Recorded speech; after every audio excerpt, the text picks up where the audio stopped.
Is perception reality? Well, yeah, it is, but for you only. And because there are over 8 billion people on this planet, there are over 8 billion versions of reality circulating among us. And yeah, they do intersect a little bit, but no two versions of reality are exactly identical. If we want to progress in our careers, if we want to run companies and lead people, or at least work effectively with them, it is paramount that we not only acknowledge that this very natural phenomenon exists, but we also learn to embrace it. We're all different, but that can make the world a really cool place if we just let it. So, the way I see it, you have two options. Number one, you can shut out everybody else around you who doesn't have the same perspective as you. You can develop that tunnel vision. You can stifle your own growth and the organization's creativity along with it. Or you can take the steps to understand, to reconcile, and to work with different perspectives and support everyone else in adjusting to yours. That's my preference. You know what? This can all be done. And the process starts right here.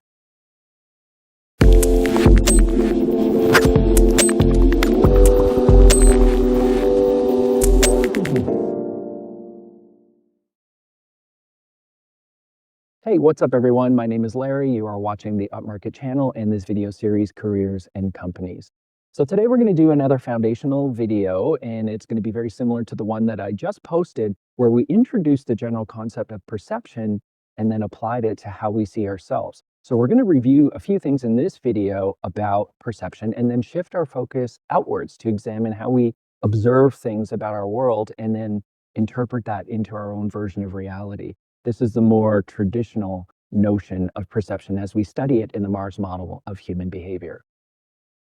Because our perceptions are simply interpretations of information that comes to us through people, through events, and through circumstances, it should stand to reason that our perceptions can also be updated as we continue to learn and take in new information as we do on a daily basis. Or at least that's the perspective of this rather growth-minded channel. But I'm not going to lie. I mean, there is some money to be made by, developing some version of your reality and then sharing that obsessively and repeatedly with others, especially in social media.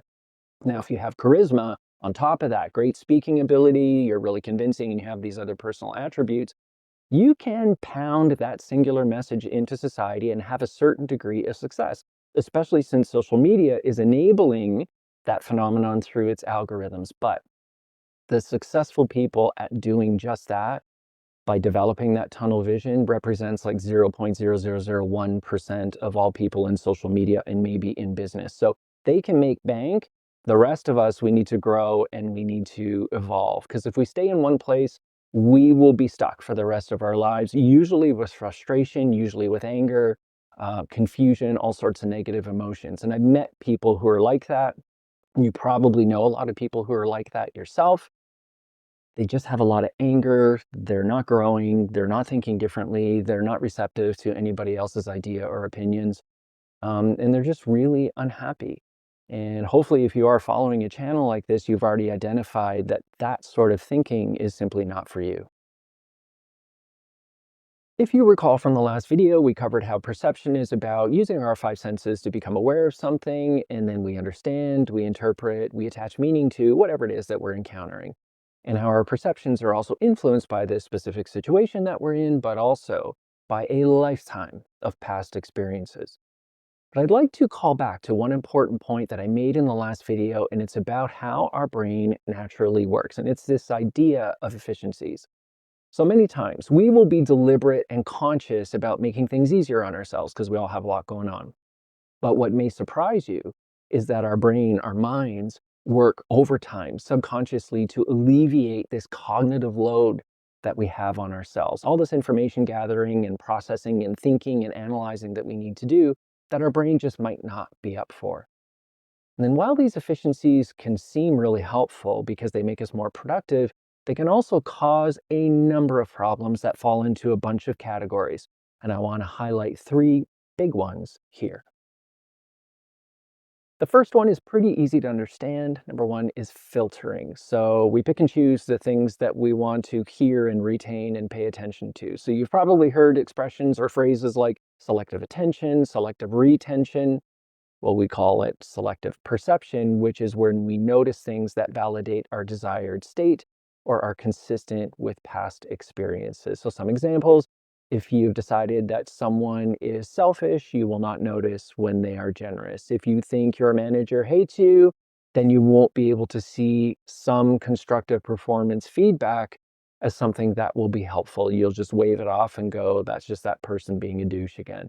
I have to be really careful with grading as an instructor, as a professor. So if based on past work, I think that a student is operating at a C level, I'm in danger of not noticing if they bring a lot more value to the table in a particular assignment or exam. So it's always a good idea in my profession to not look at the name on the exam or the paper until after you grade it, so you make sure that you're objective. So filtering, super easy to understand. The biggest thing to keep in mind is the way our brain operates. It's not random in terms of how we filter. Our brain kind of has our back, so it filters things out that keep us happy and don't throw us for a loop.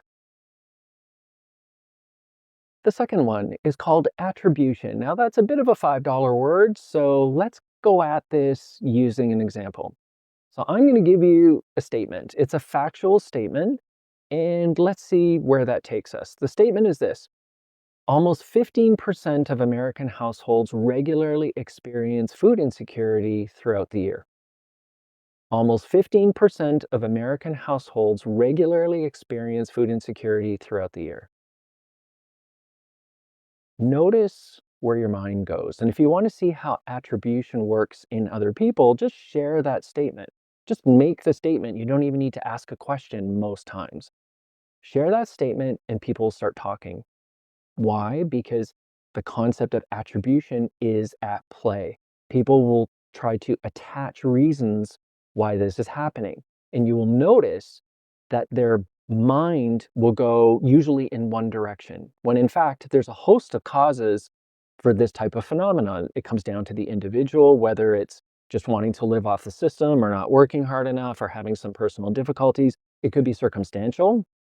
For example, you could have a couple where the man is making all the money and the mom is a stay-at-home mom, and then something happens to the man, he dies or becomes disabled, and the woman cannot make enough money to support the family, and they have food insecurity. So that's circumstantial. It could also be societal, where in many cities we have really high cost of living. I live in Toronto, that's one example. Minimum wage, not that high. So you could be working two full-time minimum wage jobs and you still can't pay your rent and you can't pay for food. So there's all kinds of reasons why this stuff happens, but your brain will tend to go in one direction. So attribution is the mental process of deciding the cause of events and circumstances. At least in this example, the idea of attribution is closely connected to the concept of locus of control that we talked about in the last video, right? So events either have internal or external causes. So that can be applied to attribution. So for example, I got an A in a course as a student, right? Is that because the professor was really good? Is that because of luck? Is that because, I don't know, the exam was easy? Or is it because I worked really hard, I had good study habits, and, I put the effort in, so I deserved it? So our brain will just go in one direction or another.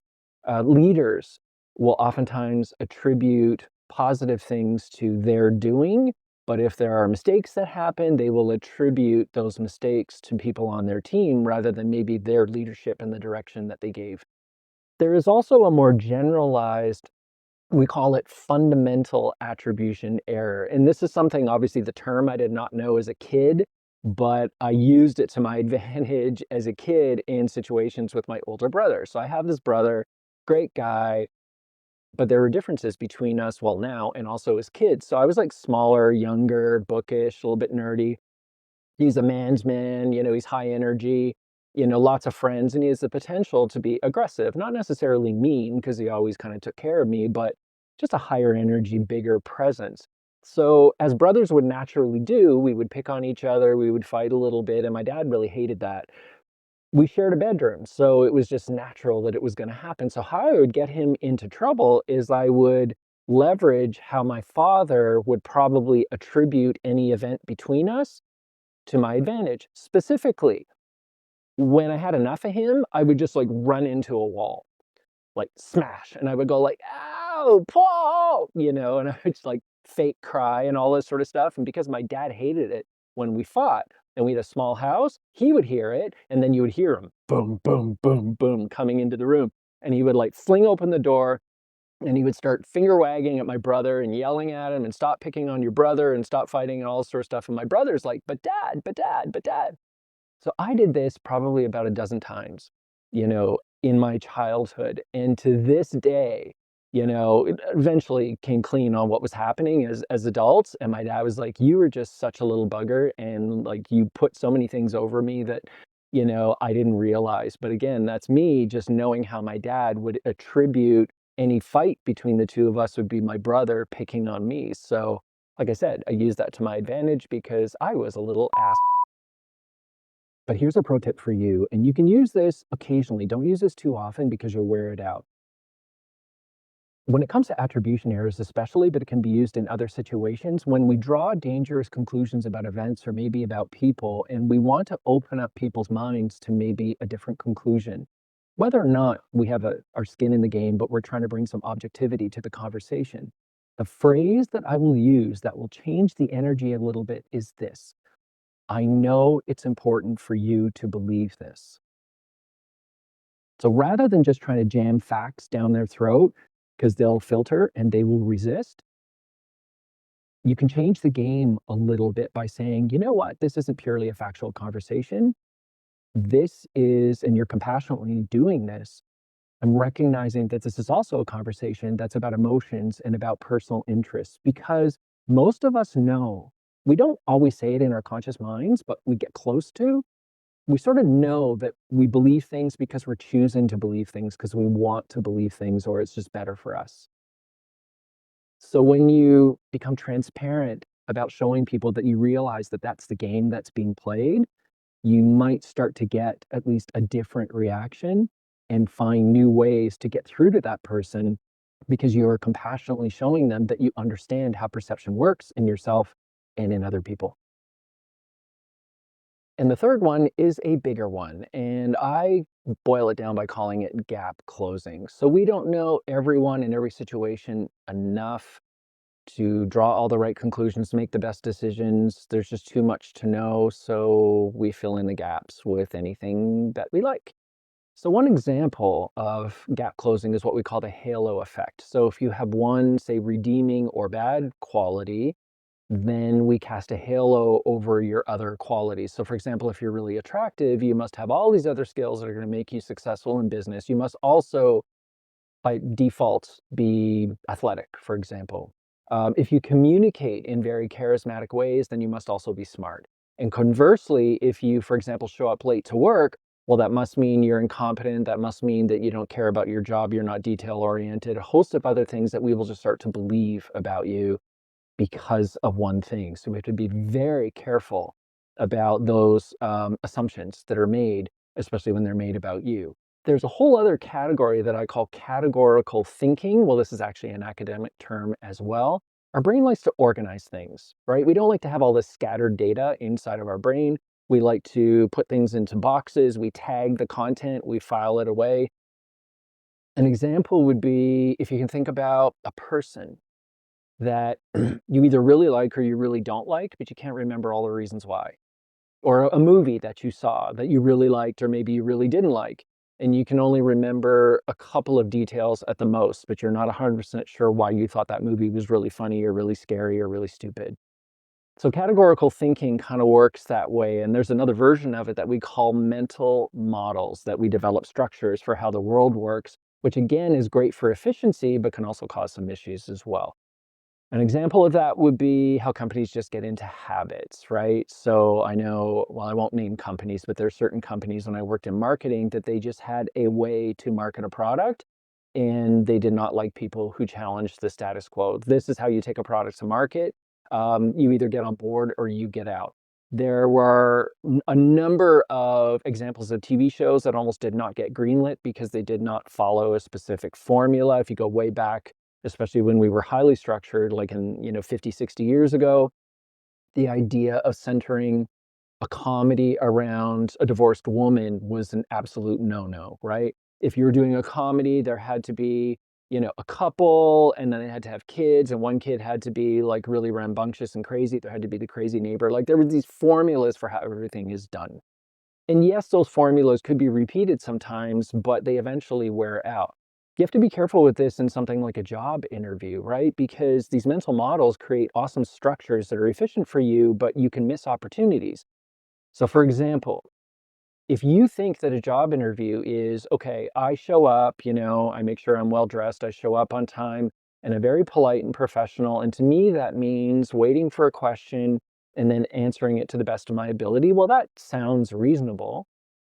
But if you are going to an organization that values people who take initiative, likes people to be a little bit more aggressive, likes people who challenge the status quo, you're going to miss an opportunity to be a little bit more creative and perhaps at strategic times in the interview take control of the conversation. They may see you as too passive. So I'll talk a lot about stuff like that when we get to videos about interviewing and how to strategically approach them, not just all the little do's and don'ts, but how to think about interviews so your brain is wired correctly. And I'll make sure that you are aware of when you're creating these mental models and maybe you shouldn't have them. We love formulas though, right? Again, it's efficiency for us. It makes life simpler for us. But the irony is that if you really want to get far in your career, and especially in business, if you want to be an entrepreneur, a marketer, salesperson, whatever, it demands that we become formula makers. But the irony is we become formula followers. We're all looking to find that formula that we can follow, that 10-step process in order to be successful. And that's backwards. You have to be constantly breaking out of your mental models and seeing the world very differently and forging a path on your own. The last part of gap closing that I do want to acknowledge, and it's something that has been a part of so many societal and workplace conversations, is stereotyping and prejudice. Now, stereotyping unto itself can be harmless. For example, if you meet somebody who's French and you assume they're a really good cook, is that really a bad thing, especially since you're thinking something positive? But there's all types of stereotypes that we can create about people that can morph into judgments. And even thinking something positive about somebody, one group over here, you might think then is a negative for another group over here. Suddenly you're starting to judge people. Suddenly you're starting to negatively impact other people's outcomes. Then you're engaging in prejudice. Now, this goes back to the idea that we develop our perceptions based on our experiences in life. And when you consider again how big the world is, all the different things that are going on, how much information there is to learn, how many people there are to meet, our experiences are limited.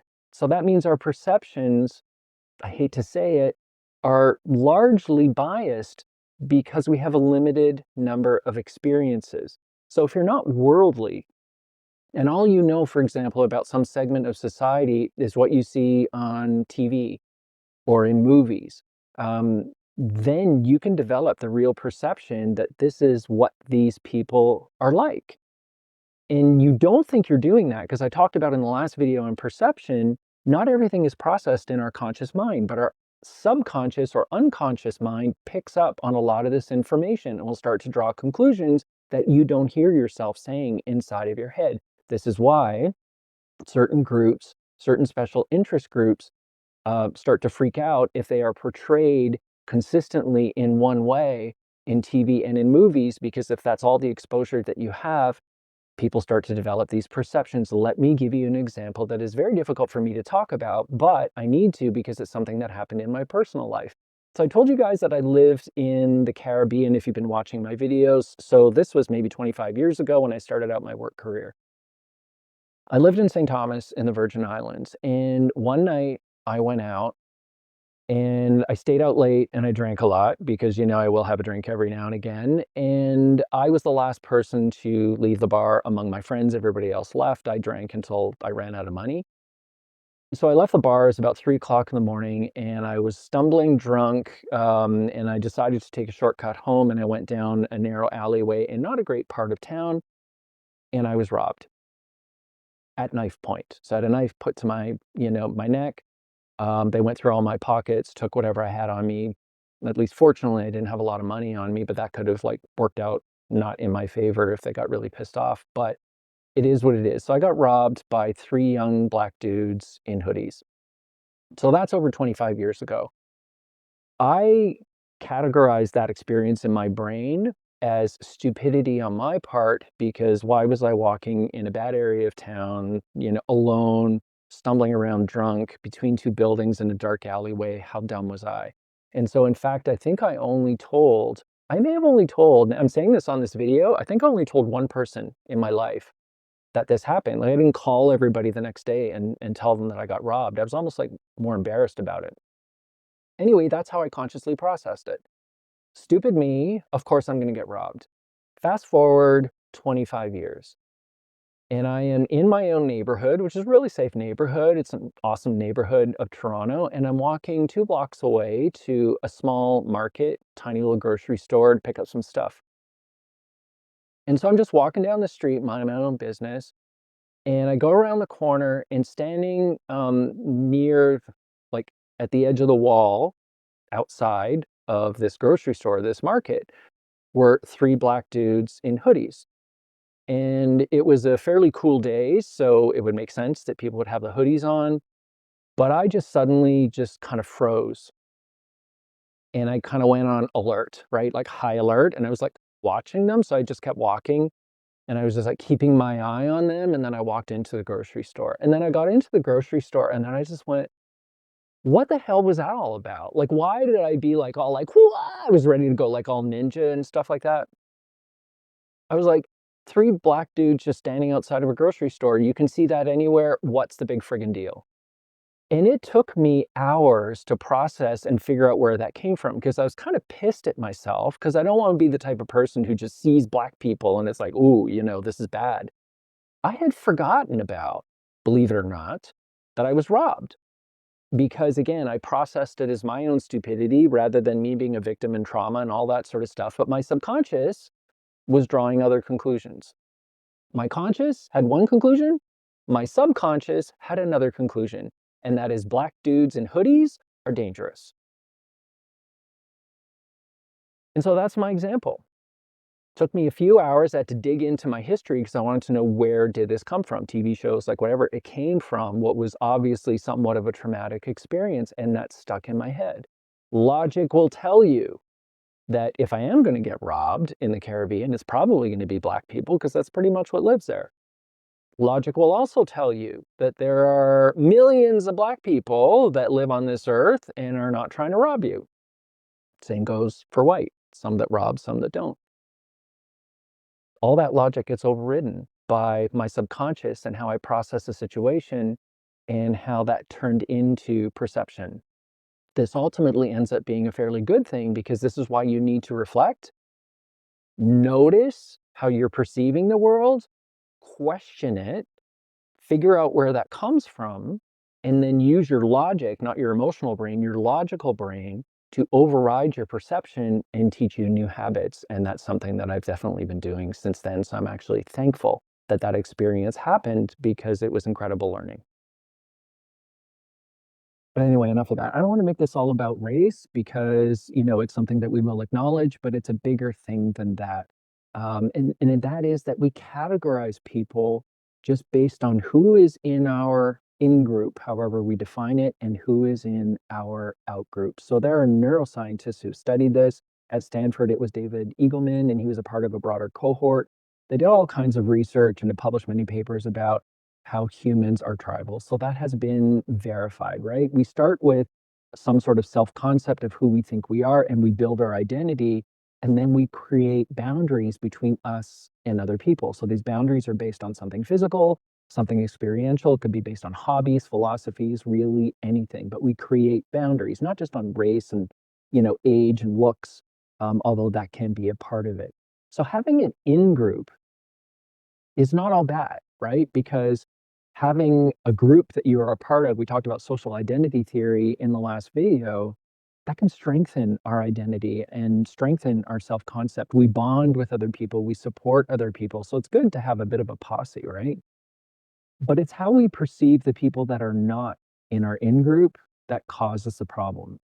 Scientifically, we have proven that we naturally have a lot more empathy for people who are in our in-group, but we have decidedly less empathy for people who are in our out-group, right? So if we are well off, we think that poorer people are just lazy and living off the system. If we have one political party affiliation, then we just think that other party members are all evil, right? We form tribes, we form these cliques, right? Like you think in high school, all this cliquiness kind of ends. Well, it doesn't.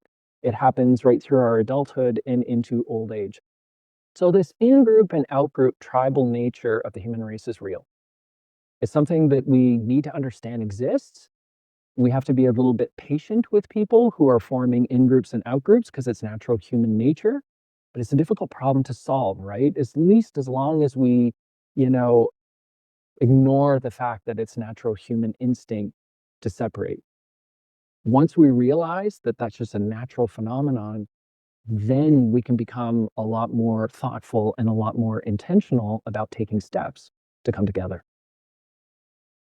This is just a foundational video, so I'm not going to go down the path of giving you tons of additional examples of behaviors that come from perceptual errors. We've got a whole video series to be able to do that. But I want you to be on the lookout for two big ones that are pretty common in the workplace, and we need to discourage people from these types of perceptual errors. The first one is when we assume why somebody is saying or doing something. So the phrase we hear is, "You are just saying that because," or "You are just doing that because." In rare occasions, it's a conversation worth having, but it's usually distracting from the main topic at hand. So don't attack people's motivation. Instead, stick to what's being discussed rather than letting your storytelling and your perceptions interfere with the conversation.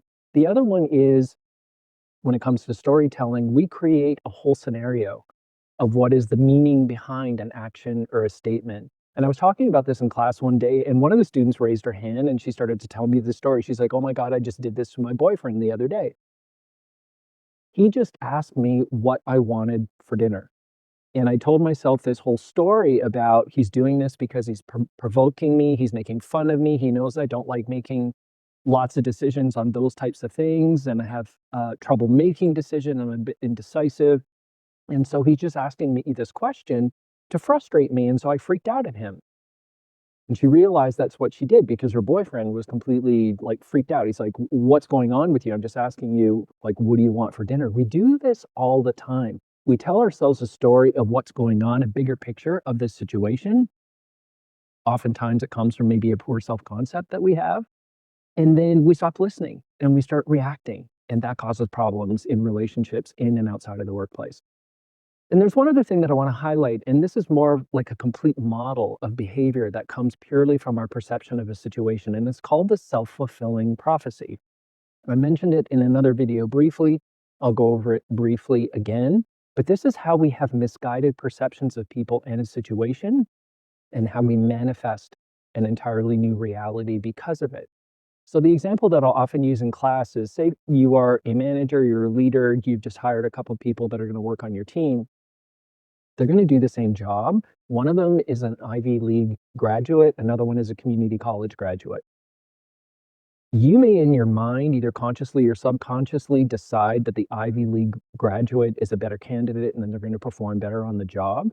And you will start to give off an energy in the things you say and do that'll show that you believe that that is the case, even though you don't say it overtly, and you will effectively cause that to happen through perception at the expense of the community college graduate. So the way you coach them, the way you lead them, the way you direct them, the way you check in on them, the way you evaluate their work is gonna be biased potentially because you think that that candidate is gonna do better. And the person who's a community college graduate, they will feel that energy. They will see that it's almost hopeless for them to succeed on the job, and they will just start to perform worse. So the lesson here in this example is that self-fulfilling prophecy can go in either direction. It can damage relationships and erode performance, or it can be a tool for good because you're putting out this positive energy. You are setting expectations, but also predicting that there's going to be positive outcomes with this. You've got this vibe. So you effectively make it happen because of all this positive energy. It sounds really corny, but it really does work. So be aware of how perceptions work this way and be more intentional with them with everybody. I don't want to create the perception that perceptions are always wrong. It's just that they are subject to error, and so sometimes they can be off track. So if our goal is to broaden our understanding of the world and everyone in it, if our goal is to grow, if our goal is to build more productive working relationships with the people we lead and work with and report to, then some upgrading and retooling will be necessary on our part. So how do we go about that? How do we go about checking our perceptions and making them better, a little bit more closer to fact and reality? Well, let me give you three powerful ways. You'll see I use three a lot on this channel. I have learned in business that there's a lot of power in the number three. So people tend to remember three things. So I give you three things a lot, but in this case, it applies. The first is to accept that sometimes when we see a situation and we believe we have facts in our head, the reality is this is just our view of the world. So we like to fill in gaps, we like to take shortcuts, we like to filter and categorize information, all these things that we talked about, and we do it subconsciously without realizing it half the time. Many times we get it right, but these efficiency processes do lead us astray as they are subject to a lot of error. So try your best to just acknowledge that this is possible. If you catch yourself saying things like spouting facts, or another one is, I don't want to crap all over this one too much because I understand where it comes from, but people talk about my truth. Oftentimes, we are showing conviction, we are showing confidence in the things that we know and the things that we believe. But we have to be careful when we use phrases like this. Oftentimes, we are signaling our inflexibility and perhaps a lack of interest in personal growth. But the big picture here in this first approach is to work on your mindset and work on your willingness to reflect. I gave you the example earlier about being robbed when I was living in the Caribbean. I had to do a little bit of reflecting. I had to check myself whenever I noticed that I had a perception that did not seem objective. You have to be willing to believe that you're not entirely objective all the time. You have to dig into almost your subconscious to figure out where your perceptions are coming from and have the courage then to work on better objectivity. There is a test that you can do. It's called the implicit association test. I've done it before through my work. I'm sure there are some free versions out there that you can Google and look for it. It will give you a sense of perceptual impairment or some biases that you have on a range of subjects. So if you have the courage just to check yourself and see if you do have some, perceptual impairments, a test like the implicit association test will give you an indication onto what extent your mind is completely objective. The second approach is simple, but it's not always easy to pull off, but it's perhaps the most potent tool. It's called meaningful interaction. It is the method in my mind to reconcile all sorts of differences between yourself and others. And also, I think it's the best technique to deploy into the workplace. And it's simply this: get off your arse and connect in meaningful ways with other people, especially that are in your out group. You can do this through deep conversation, but that's hard to make spontaneous. So oftentimes what we do is we put people into teams, a mix of people together. We give you a project with a goal, maybe some challenges, maybe some competition, and just get people to come together and figure it out. More often than not, it works. People get over themselves, they get over all of their shit, they figure out what commonalities we have, we band together to beat this other team and to achieve this goal. And it just works. We obsess less about our differences and we just get on with it. Here's an example I'm going to show you, and I hesitate to use this, but it just came up recently, in the news and in my feed. It is related to the recent murder of Charlie Kirk, which is a poignant moment in society. So it's less about maybe that murder and more about what this coach is saying. And what he's talking about, in effect, is meaningful interaction. The U.S. could learn a lot from our locker room. I think the people in this world can learn a lot from our locker room. You walk in that locker room, you got guys of different races, guys of different backgrounds, different religions, and you got a team that loves each other. Like tons of differences, where they come from, what they deal with, and ultimately you got a team that loves each other. And the reality is there's just not a lot of common sense on both sides. And at some point, we need to go look at sports, because what our football team has is it has people on both sides of the fence. Right? And there's fans that love our team that have a lot of different opinions. But what's disappointing is I can respect those differences, and somebody else couldn't. There you go. That's it. Put people with differences together like on a team. Give them competition, give them a challenge, give them goals, and you'll see what happens. This is exactly it. Classic example of meaningful interaction and how it takes down walls. And people that I went to school with for grad school in North Carolina said the same thing. The ones that were on sports teams and other hobby teams, different types of teams, they just said diversity issues just disintegrate when you're focused on something that's important rather than just distracting yourself on social media and doing things that are unimportant. That's almost like when you're bored, then these issues come up. When you're doing something important, these issues go away. I remember when I lived in the Caribbean, we got a direct hit from a hurricane. Hurricane Marilyn passed right over our island, Category 3. The island at the time, I can't remember, had like 60,000 people on it. It was about 75% of the homes got severely damaged or destroyed. It was absolutely awful. But what happened? People had to come together and support each other. People had to do things meaningful just to survive. And believe it or not, I remember this more almost than the hurricane itself. 6 months to a year later, after we recovered through most of it, I heard people on the island saying, we need to have another hurricane again because we need these types of important things to come together. Otherwise, we just obsess over bullshit because maybe we don't have enough important things to think about in life. I'm not sure if that's really what it is. One of the reasons why I teach younger students is because I want to understand their world from their perspective. I don't have a lot of young adults in my life. I want more. I want to circulate with people who are not like me. And especially in a teaching role, I want to see how they see the world so I can help them prepare for the world as they see it, not just trying to force feed my perception of the world or whatever I think the world used to be that it will never be again. So it's important for me to connect in meaningful ways with people who are very much not like me. So if we stay separated offline and online, if we stay separated, then everyone else is just scary and weird. And you know what? We're not. So get out there and just mix it up with all kinds of people, and you will be shocked at what happens and the perceptions that just dissipate. The third approach is really easy. You can do it like starting now, but very few people do it. And it's based on a model called the Johari Window. So, what is the Johari Window? The window is that you can see both ways through is the intersection between what you know about yourself and what other people know about you. Because other people can't know everything about you, right? Because you know everything, they don't know everything. So the window is what they know about you that you also know. And you want to make that window bigger and bigger and bigger. And the reason you want to do that because it fixes issues with perceptual misalignment. So the less that people know about you, the more they have to use their perception. They have to guess. They have to fill in gaps of information and make assumptions about you, and that can cause conflict and a host of workplace problems. There are two ways to open your Johari window. The first is to be conscious of your hidden area. So it's the area that's not within the window, the stuff you know about yourself that other people don't know.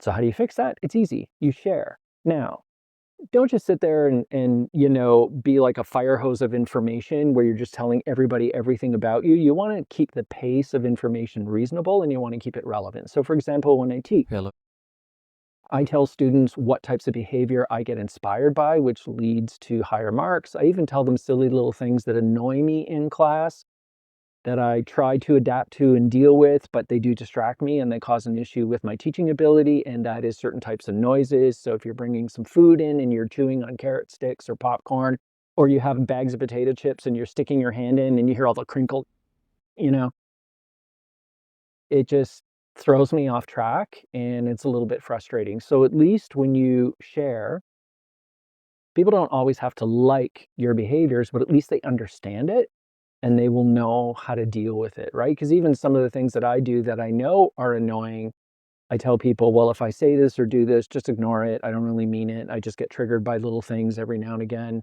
Not a big deal, right? So that kind of sharing can be really helpful. The other way that we can open our Johari window, and this is the cooler one, and the one that people really don't use, is being sensitive to your blind area.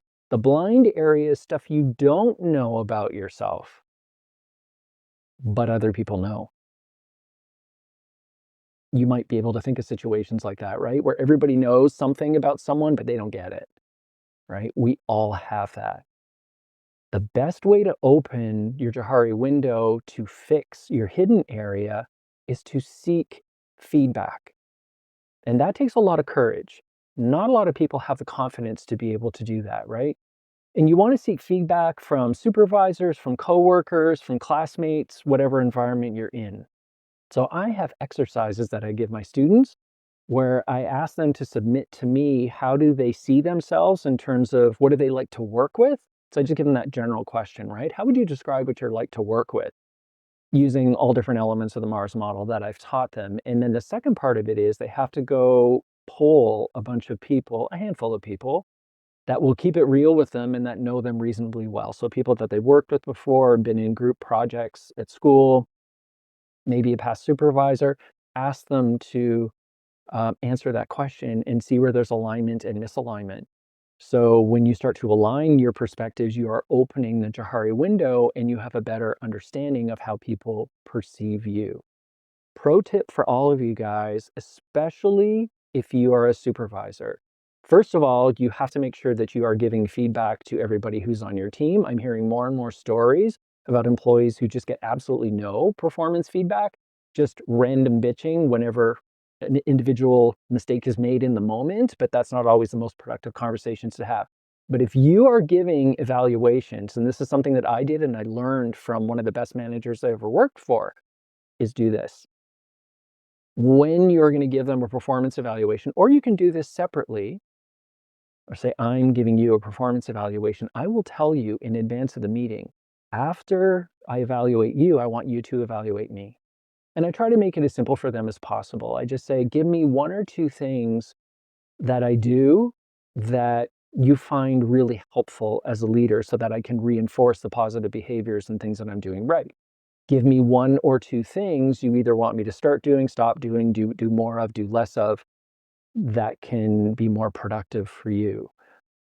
And I do this for a few different reasons. Number one, to open my Johari window and collect feedback. But secondly, I'm also teaching the people who work for me how to give feedback and to create a safe space for them to do it. So it's really good practice for them to give feedback. If they're not yet a manager, someday they're going to need to do it. So practice on me.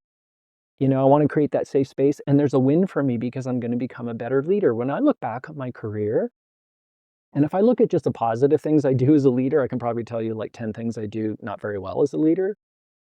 If I look at just the positive things, I would say about 30% of the positive things that I do are because I have opened my Johari window.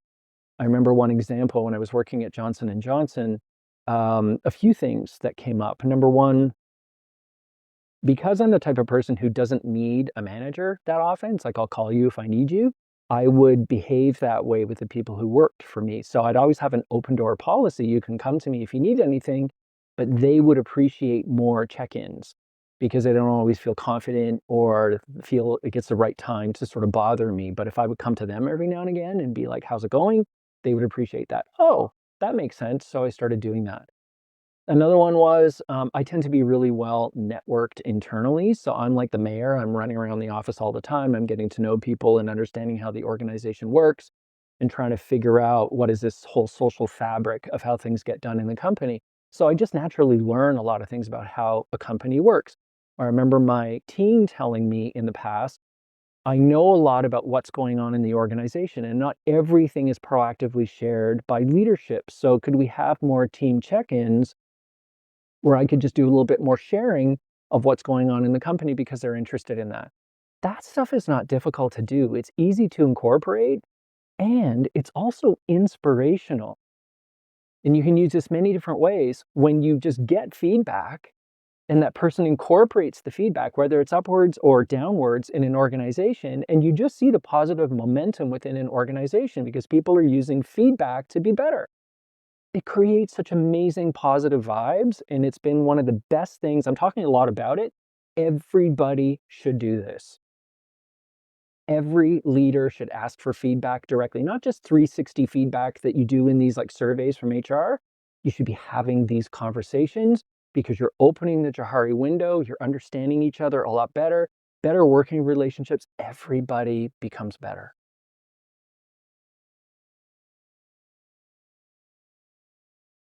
The non-academic view of perception is that we tell ourselves stories every day, all day. We see, hear, smell, touch, sense things, and then stories kick in to explain to us exactly what this is that's before us. And they are just that. They're stories.